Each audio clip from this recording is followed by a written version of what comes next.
This is the first in a series of videos about quantum mechanics, but without maths. If you look at a typical quantum mechanics text, it's basically page after page of maths. And a lot of people would argue that quantum mechanics is an inherently abstract mathematical theory. You really can't do it without the maths. And certainly you won't be able to do calculations about things like the energy levels of hydrogen or the energy levels of the harmonic oscillator or any of that kind of stuff. But I think you can get the basic ideas without the maths.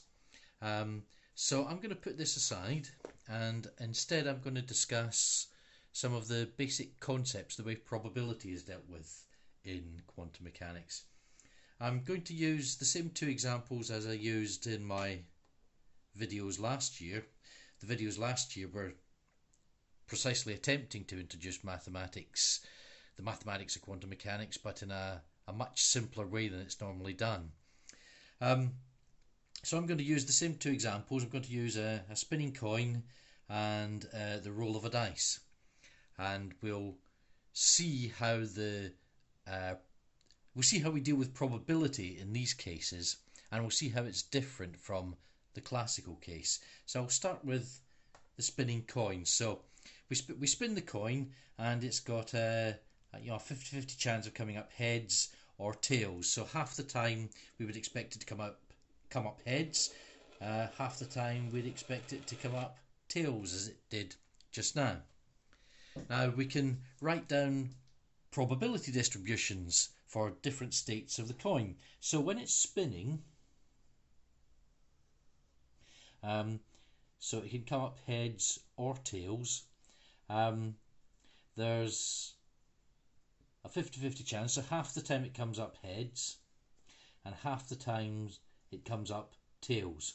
So the probability distribution looks like that. So we've got the possible measurements along that axis, and we've got the probability along that axis, and we'll call this the spinning state.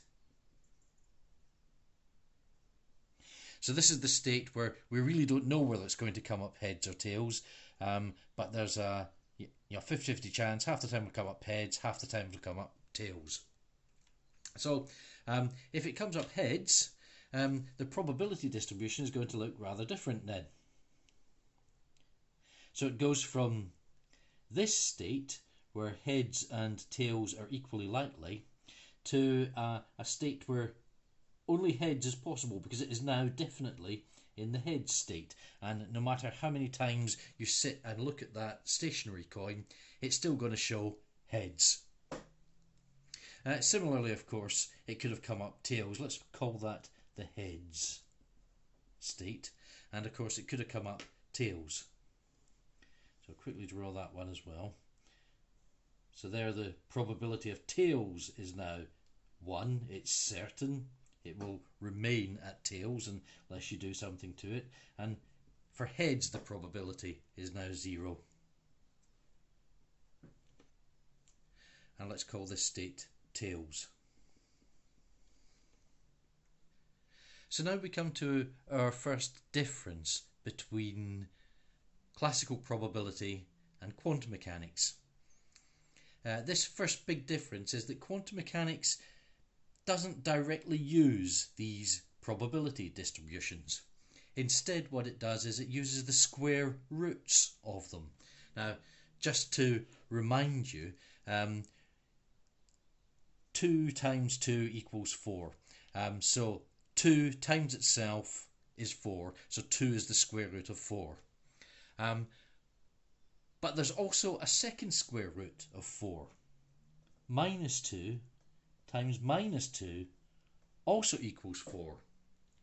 So when we take square roots of these numbers, we actually have multiple different distributions that can give us the same probabilities. So it doesn't make very much difference here. The square root of 1 is 1. 1 times 1 is 1. It doesn't make much difference here. Again, square root of 1 is 1. But it makes a difference here. the square root of a half is roughly 0.7.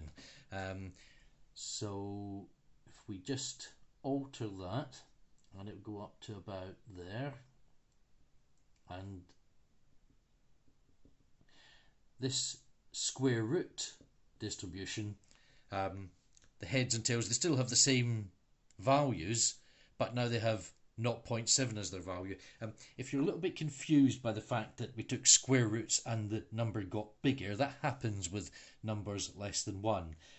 If you take 0.7 squared, that's 7 tenths by 7 tenths is 49 over 100, roughly 50 over 100. So it is a half. So 0.7 does square to, or just over 0.7 does square to a half.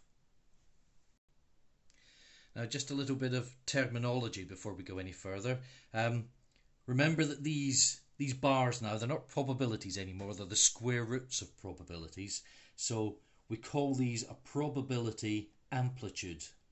Probability amplitude. And the collection, it's not called a probability distribution, it's called a wave function. Now, this doesn't look particularly wavy at the moment, but as we go on, as we increase the number of possible states, and as we move towards continuous distributions, this will look more and more wavy, and you'll see where the name wave function comes from. So in quantum mechanics, we're not given probability distributions, we're given these wave functions, and in order to do calculations, you have to begin by saying what state the system is currently in. So supposing it's in the spinning state, then that means we're looking at this wave function here. If you want to figure out what the probability of heads is, you have to look at the heads part of the wave function. Its value is 0.7. You square that and it gives you the probability of a half for heads. Similarly, you square 0.7 as the value for tails and it gives you the probability of a half for tails. If it's in this state, if it's in the heads state, then you take the value for heads, you square it, 1 times 1 is 1, and it tells you that the probability of heads is 1 because it's in the head state. And similarly for tails. So you're always taking the value and squaring it to get probabilities. That might seem kind of pointless. We took square roots and now we're squaring everything to get them back again. But don't forget this. Don't forget that there's 2 possibilities for each possible square root. So let me just get rid of some of this. So in quantum mechanics, we can actually have another representation of the heads state, where instead of it having the value 1, it can have the value -1. Now this is something that you're never going to see in classical probability. A probability of -1 makes no sense, but the square root of a probability of -1 makes perfect sense. This is just as good a representation of the head state as this state was. It gives the same probabilities because when you square it, you get a probability of 1. Now, as things stand, we've got no way of distinguishing between a coin in this head state and a coin in this head state. Mathematically, they look like different states. They just give the same probabilities. And very often, we can treat them as if they are the same state. But there will be circumstances where the difference becomes apparent, and we'll see that later on. The other thing that we have to point out is that this use of the square roots of probability distributions, as far as I know, nobody has the faintest idea why nature works this way. It just does. If anyone does know some fundamental reason why this has to be true, then they certainly haven't committed it to any of the textbooks that I've read. The other thing that I have to add is that this isn't quite general enough to cover the full scope of quantum mechanics. Um, we will introduce a further refinement to this later on, but this is good enough to be going on with.